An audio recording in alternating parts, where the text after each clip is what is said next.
Hey guys, welcome back to Clownfish TV. This is Kneon. I am here with Geeky Sparkles. Hello. And we're going to talk about the Marvels and the damage control, the excuses already being made for how bad this movie is going to do. Apparently, IndieWire had a story out there a couple days ago saying that the Marvels is going to test our franchise fatigue. Yeah, no. We're going to talk about this article, and I have things to say. Bullshit. This whole article is going, because, they even start out like saying about because of strikes, the box office, there's not a lot of movies. That actually would make the movies do better. Yes, because there's not as much competition, and Dune got moved. Dune was like the biggest competition. So they're basically their argument is lame, and we're going to look at it here in a few minutes, and it's full of crap. And I wonder who if KK called them up, or no, it would be Feige. Disney called them up. Yeah. Box office. Yeah, we're going to try to deflect. And we have the Mary Sue chiming in. The Marvel's low box office predictions suggest it's the right film at the wrong time. The right? That's an alt-right? We're going to talk about this. Before we get into it any further, please subscribe for more. Film. Fuck off. Sorry. Before we get into it any further, please subscribe for more pop culture, news, views, and rants here on Clownfish TV. You'll get a woohoo if you do. Woohoo. And maybe an FU too while you're at it. Please go out to shopclownfish.com. This is our Indiegogo replacement. We're no longer using Indiegogo for our projects. Had an issue with them last time. Not real happy with them. We might do a round on Kickstarter in the future, but primarily I would like people to go out to our store and get used to ordering stuff through a store, just like you do Funko or Super 7 or whatever. Shopclownfish.com, Shadowbinders Volume 3, shipping next summer.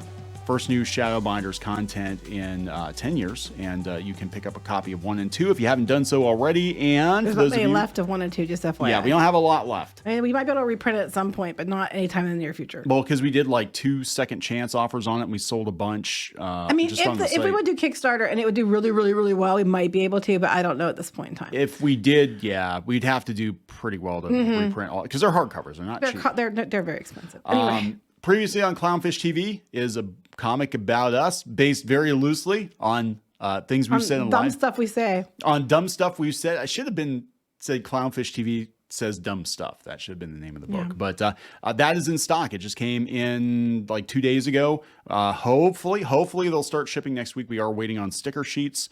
They should be in. I'm told they're going to come in Monday or Tuesday. So then can I talk about dumb people now? Let's talk about dumb people. I'm in a mood. Okay. I'm in a mood. I'm just warning y'all. Okay. This pisses me off. Go ahead. Okay, well, let's talk about dumb people. This is the IndieWire. The Marvels will test franchise fatigue. November box office preview. They said that October was pretty good between Taylor Swift and Five Nights at Freddy's, and we have a video coming up on Five Nights at Freddy's as well. They said that trend could continue in November, but might be close. The weight is on 3 franchise titles. The Marvels, The Hunger Games, which has Zegler in it. So good luck with that. And Wish, which is... and Trolls Band Together's in there too, but And Trolls Band Together. Yeah, they said those 3 have the best chances of surpassing 100 million in domestic gross, with the Marvels and the Hunger Games the most likely during the month. 100 million. Not opening weekend. Whoa. They have the best chances of surpassing 100 million domestically. Yes. During the month. I don't think that's going to happen for the Marvels. Well, the Marvels, they're only having 8 days or something like that to do that. Yeah. So I guess it's a week. So this is not accurate either. They said tracking has been weak, with projections around 70 to 80 million opening domestic weekend. 45 to 45 to 55 or something. No, it was close to 80. It was like 45 to, or was it 65? I don't remember, but that's high. Everything we are hearing, this kind of reminds me of The Flash, where I think they're trying to control the narrative because people will back a success. If they see success, they will support success. If they think something is a failure, they will write it off. And they'll be like, oh, okay, nobody wants to see this movie. I'll just wait for streaming. Well, I'll save you the hassle. Everybody thinks it's going to fail, so this is wait for streaming. Yeah, it's like The Flash. It was oh my God, like a third of what they expected. People were saying it was going to do, up until a couple of weeks before it came out, oh, it's going to do 120 million opening weekend. It's going to be a massive, massive hit for Warner Brothers. Everybody wants to see Michael Keaton Batman again, and all these cameos and blah, blah, blah, blah. And then it did what, like 35, 45, something like that. It wasn't very good. I don't remember what it was, but it was not good compared to the $300 million they spent on it. And this thing is over 200 million because they did a bunch of reshoots. Yes. And they pushed it back like 5 times. Yeah. So, yeah, I don't know how this is going to go. Is it because of superhero fatigue? No, they have very little competition. Yeah, there's a couple of movies coming at the same time. But overall, we're not seeing the competition in the box office like we have been seeing because the movies aren't there to compete against each other, all right? And then, like, Trolls will be the closest competition for which is going to be Trolls because that's more family. The Hunger Games or Marvels might be more competitive, but again, that's different audiences. But the whole idea that it's because, it's because, there isn't a lot coming out is a load of shit. The fact that there's a lot coming out or not a lot coming out would be the opposite. People want to go to the theater, nothing's in the theater. They've been re-releasing films to the theater to get stuff in the theater. Yeah. So you finally have new stuff. That should be a huge draw. But it's not. Yeah, it is for some things. Yeah, and they'll come up with every excuse under the sun. We're going to be doing another video on Five Nights at Freddy's. Men hate it. Men hate strong women. Yeah, it will be like, oh, well, people are just watching Marvel stuff on Disney Plus now, and they're not going to theater. Oh, that's right. Marvel's out November 10th.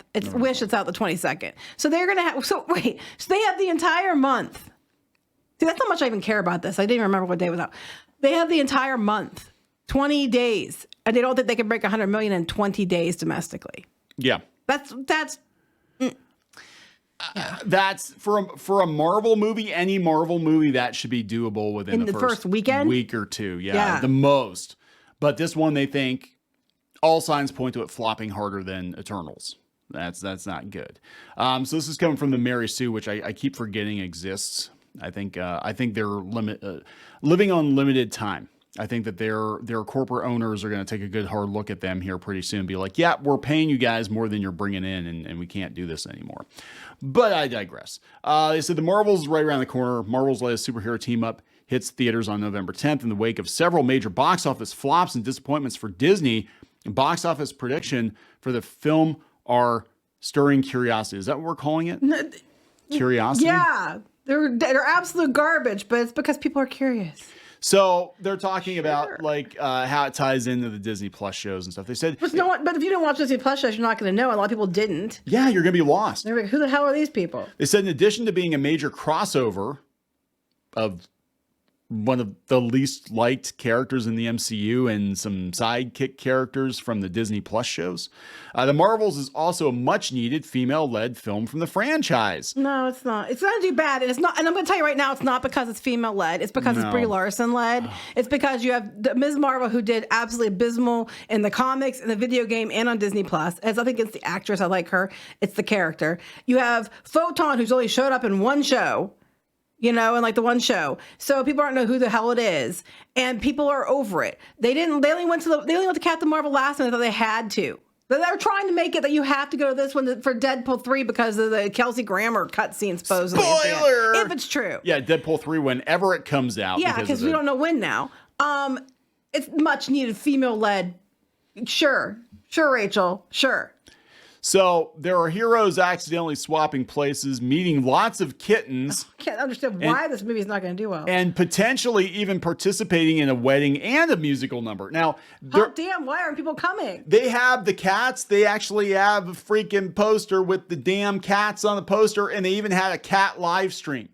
Yes, I heard. Now, I mean, I love cats. Don't get me wrong. But that's not how you market a superhero movie. It's okay, guys. I don't understand why the people aren't coming. We've got musical number with dancing and singing. We've got kittens. We got lots of pussies everywhere. Why aren't people coming? I don't understand. That's your marketing? So they're trying to be like, okay, guys, here's what it's going to do. An opening weekend of 50 to 75 million. I'm hearing 45 is even possible. No, we don't know. Again, yeah, we've said that yesterday. I'm just it telling. Could go better or less. I have no idea. We don't know. But the Hollywood Reporter says 75 to 80. The Quorum estimates slightly. The Hollywood Reporter, who is one of the websites that they brought up that Disney runs to all the time for damage control. Yeah. The Hollywood Reporter says, guys. Hollywood Reporter says, and the Quorum estimates a slightly higher 80 to 90 million. Oh, yeah, sure. Even the higher end of these estimates is still a bit low for an MCU film. I would laugh so damn hard if it wound up being like 25 million. Thing is, I don't think it's going to be that bad. I don't think it's going to be that low, but... These are all low numbers. Even if it hits the 90, okay, let's just, for argument's sake, shits and giggles, say it hits 90. That's as low for an MCU film that has no competition, really. Yeah. You know, they even got the IMAX, and they're getting a China release in China. We got some of the other films didn't. If it doesn't do really well, and it could, because it's getting a lot of help, you know, being boosted because of the lack of competition. If it doesn't do well, it's actually worse. Because, yeah, you literally, you know, we're running a race, you know, where you're running against one other person and the other person doesn't have anywhere near the audience. And you're running against them. So, like, their ankle's sprained and you're trying to run against them. You have nobody else. They even gave you an extra smooth lane. They even brought you a whole bunch of more people to, you know, cheer you on and everything else. And if you still lose... You know, that's sad. Oh, God. It's like the upper class twits in the Monty Python skit. Have you ever seen that? No. Where they're basically, you know, who's going to kill themselves first. And they're just like being really stupid and they don't know how to do anything. And Google it. Google it. If you're listening to this, Google it. It's anyway. It's like you have no competition. So if you don't do 90 million, you look pathetic. Just be like, you were the only one in the race and you still came in third place. How the hell did you manage that? You know, but it has kittens and a dance number. Because that's exactly what's going to bring out the hardcore Marvel fans. At least they're looking for the female fans. Bitch, I want to go see, you know, Bucky's ass. I don't want to go see. What you do? I mean, I just thought it's cute. I don't want to see. You know, I don't want to see. I mean, I love kittens, but I don't want to pay to go see a movie about kittens. I can see kittens at home. I've got kittens at home. Let's just call this movie like. I've got musical numbers at home. I sing all the time. I even dance. Come see the Marvels. There's Pussy Galore. It's a new song. Pussy Galore? Mm-hmm. That's what they're going to sing. Oh, my God. So, yeah, this is not how you market a superhero movie. I don't care if it's female-led or not. This is not, like, look at Wonder Woman. Wonder Woman was a female-led superhero movie that was marketed like an actual superhero movie. The second one we don't talk about, but the first one was marketed as an actual superhero movie. And even the first Captain Marvel, other than the hero thing, it was still like, okay, well, we got, you know, Skrulls and Krees and space battles and stuff. This is like dance numbers and Kamala Khan squeeing over Captain Marvel being in her house and, you know, the cats, the space cats. And, oh, boy, this is... They talk about how Marvel has become a lifestyle brand for wine ants at this point. A lot of people on the internet, like, it's just like, it's basically their demographic is like unmarried 20-something, 30-something-year-old women that who live with cats. Who live with cats. Have lots of cats. I have lots of cats too, so I'm not judging. So the Marvels is basically marketing itself as a movie for cat ladies who like to drink wine. That's what we're looking at. That's not gonna do that well. It's not gonna. Why isn't the audience coming? I just don't understand it. Why is the predominantly male audience shunning Marvel now? Why? We don't understand. Well, even for women. Okay, girls, how many of you want to go watch a movie about, you know, kitties and musical numbers on a planet where everybody sings and friends? Yeah. Would you rather watch that, or would you rather watch hot men smash shit? And then girls whoa. And then girls what are you talking about? And then girls coming in like Black Widow, and they just kicking ass because they can. And there's not that, you know, I mean, there's no kitties involved. I was just thinking the voiceover for that movie. Hulk smashed, and she never walked again. Anyway. Black Widow can take it. It's all good.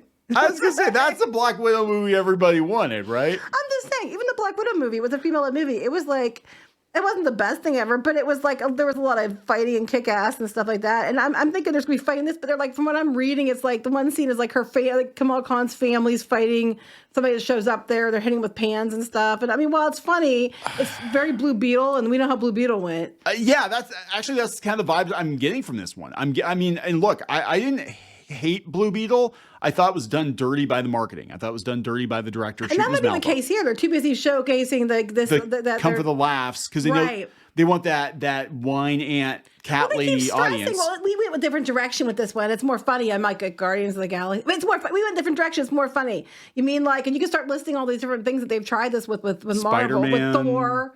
You know, Thor, you mean like that? No, we're different because we're funny now. It works with Guardians of the Galaxy because that was the tone that was set. It works with Spider-Man because Spider-Man historically has always balanced the humor with the drama, and that's how he deals with the drama in his life, is he makes jokes. You know, that's expected. Something like Deadpool, it's just all one big joke, pretty much. Right. You know? We get that. Yeah, I didn't think about that. It's funny, like Deadpool. Yeah. You know, I'm like, well, we're doing something different, guys. We're making it funny. And I'm like, but have you watched the other movies? I'm just like, okay. I don't know. It's a fine line. So this is interesting, though. The Mary Sue's not like, they're not blaming on the bigots. They said they basically...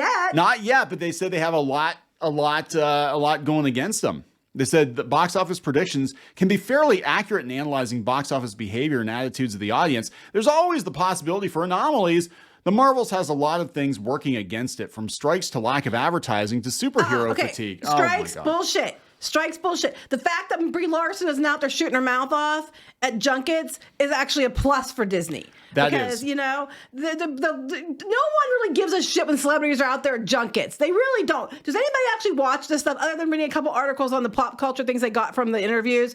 No. Okay? No. The lack of advertising. Bullshit, they're running advertising for this all over the damn place. They're running ads, I think, on our videos, okay? Yeah. They're advertising it everywhere. Their advertising sucks, but they are advertising it. They're picking the wrong things to advertise. Doing a live thing with cats and stuff. They're advertising. They're spending money on advertising. That's a load of shit. I don't know if that's spending money. It's just, hey, yeah, all the interns, all the people that work here at Marvel Studios now, Victoria Alonso's posse, yeah, go get your cats because we know you have cats and bring them to work, and then we're going to put that on YouTube. And then we're going to put some pop vinyls in there as well. While we're some pop vinyls in there.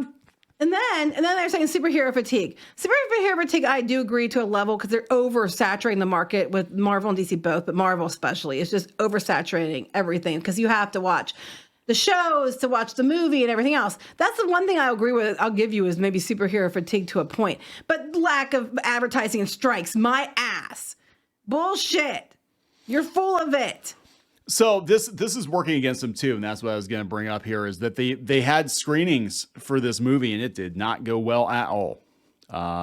You know, it's led to reshoots, and we don't know if it's any better or not. But I guess part of me is like, if this movie winds up being a freaking disaster, I am curious what the original cut was like, or one of the earlier cuts was like, and what they cut out of it. I know. Or they just add more humor. Is that it? Where people are like, it's just not funny enough. It cost $250 million to make, according to them. But interestingly enough, and I have read this a couple other places, the director was busy while they were doing this, going on starting another film with Tessa Thompson while she was supposed to be doing the Marvels and stuff like that at the same time. Yeah, that sounds like she checked out. I think they basically just took it. They probably took it from her, said, we're going to try to fix this shit as much as we can. But it's, you know, but this is the problem. The problem is you put a bunch of directors in for phase 4 and phase 5. They put a bunch of directors in just because based on the check boxes, and they weren't paying attention. They were nominated for awards, or they won awards for some indie film that's not a superhero tentpole movie. You know, look what happened with the Eternals. Like, you were not paying attention. Kevin Feige, honestly, needs to be fired because he was asleep at the wheel. He was not paying attention. I think it's just too much. They're trying to do too many things, and one person can't manage all of it. No, so he probably let Victoria Alonso. You're trying to wrangle the cats, and it's not working. Oh, see what I did there? See. Oh, I see what you did there. So yeah, it's not working very well. But this is kind of funny. They're like, it's just not the right time for another superhero movie, especially with characters Marvel hasn't taken time to establish. Well, they're bringing that up. They said, because most people don't know who these characters are. Yeah, you're right. I actually do. You're right about that. For the most part, I actually agree with this article because it's not getting into the bigot blaming and stuff yet. Now, when they go out and they're like, bigots are mad, this movie made more than projected. It made $51 million this weekend, and the bigots are mad. I'm like, there's no way this thing's going to turn a profit at $250 million.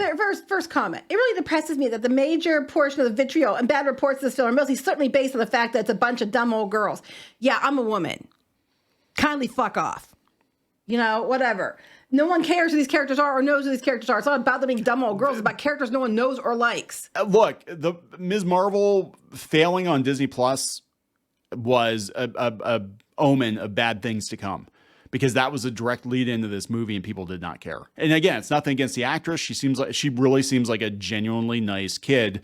And some people said the show's actually not that bad, but people weren't interested in it, so it doesn't matter. Here comes Simon. On the one hand, Disney Marvel really do need to kick in their complacency to wake up. Yes. On the other hand, I wish this was going to happen with any other movie other than this one, because the chuds will celebrate their victory and the studio will take the wrong lesson from it. I'm not a chud, Simon. Look at this. This is Marvel in disarray. Remember that Variety article, that mainstream Variety article saying that Marvel is in a really bad place right now? And what's IndieWire using? They're using She-Hulk as an example of everything that Marvel has done wrong. Yep. I'm just saying. What's really worrying is reading the Variety piece saying Nia DaCosta basically walked away from post-production to go make another movie, and the current time is falling on the director to do the bulk of promotion. I don't think she's going to be doing any. No one cares about Nia DaCosta. They don't even know who the hell she is. I think they took it from her. And did reshoot, but they can't come out and say, yeah, we basically kicked her off the movie. You know, I think they took it from her. Here's a woman, I think, Tessa. I'm assuming that's a girl. Hey, it looks like any Marvel movie these days. Fine. I predict there will be a couple of jokes, a CGI fight with suits, and I'll forget it entirely in a week. At this point, a Marvel movie has to do something really different to get me to the movies, and I doubt this will be it. I guess she's a chud. She's a chud. This one, too, is everything we've been saying. The biggest issue with this movie is how heavily it relies on having watched the Marvel TV shows, Monica Rambeau. And you had to watch. People were lost on Doctor Strange because they didn't watch WandaVision. Mm-hmm. You know, and even if you watch WandaVision, you're like, what the hell happened to Wanda? Like, her personality changed between the show and why is she a bitch now? Why is she a complete and total bitch now? You know, I guess you could say because she was reading some naughty things that made her bad, but like it didn't make sense for a lot of people. And same with Ms. Marvel. Like, they introduce her in the show and nobody's gonna know or care. And they're like, if you don't know these characters, it might be a problem. Someone's like, well, it's the first time in years Carol and Monica see each other, so they're probably gonna set up meeting Kamala. They're gonna explain everything, and I'm sure they will somewhat. Yeah. But I'm just like, they're the people that doesn't change the fact that why aren't people going to see this? They don't know the characters or care. It doesn't matter if you set up the characters in the film if no one shows up, does it? No. I'm like, I don't know. Do we have to read any more of these comments? No, I think them are just complete dumbasses. I think what's basically going on is Disney knows this is going to be a disaster. They're washing their hands of it. Okay, wait. Wait, I thought we were done. Oh no, but this one's funny. Okay, which one? Super looking forward to it, and the idea of going to the cinema, paying exorbitant prices during a cost of living crisis, and likely having experience ruined by inconsiderate assholes was never a question. That is true. Some people avoid the theaters just because it's an unpleasant experience. I mean, I can't count how many movies we've gone to see that have been ruined by other people, like it's just like talking throughout the whole movie. We went to go see Men in Black 2. I still remember to this day, Men in Black 2, and they were talking about the damn dog, and they're the whole time. Did you see that dog? That dog talk. Why is that dog talking? Dog talk funny. That dog. That dog. There's that dog. There's that dog. And it was just us and like them in the theater, and they were so loud. You had to go get somebody, didn't you? I did go get somebody. Hear what was going on. I'm like, yeah. In the theater, they were that loud. I was such a Karen. I was. You were a Karen. I still am. I love a Karen you. Sometimes. But you are. Yes, you can be a very big Karen. I'm getting management because my matinee ticket experience has been ruined. You know what, though? Here's the thing, though. It's probably a good thing that you're a Karen, because now we have a checkbox that you identify as a woman. There you go. He identifies as a Karen. I am Alpha Karen. No. I am Karen Kneon. Yeah, I identify. That's my alter ego, Karen Kneon. Anyway, we're wrapping this up. Yeah, I got like magic lipstick like Sailor Moon. But he is a Karen. Anyway, we're wrapping this up. I'm just uppity, okay? There's a difference. You also like fruity drinks, so. Oh shit. Is that another checkbox? I don't know. You identify as Karen who likes fruity drinks. Are we wrapping this up? Fuck. Hey, I'm very trendy right now. Mm-hmm. Why are people hating on us? I mean, come on. You can't attack me. I act like a woman and I drink fruity drinks, okay? That's right. Stop it. And I act like a dude, so it's all good. But I like to wear dresses. We and switch places. That's what happened. Oh my God, that would be funny. People would be like, no, that wouldn't be funny. Kids would be very confused. I like wearing my bright colors and sparkly things, so I can't do that. But I will bring out my nail gun while I do it. I like black, just black. People don't care. Can we wrap this up? Yeah, let's wrap it up. Please subscribe for more pop culture news, views, and rants. We'll talk later. Bye.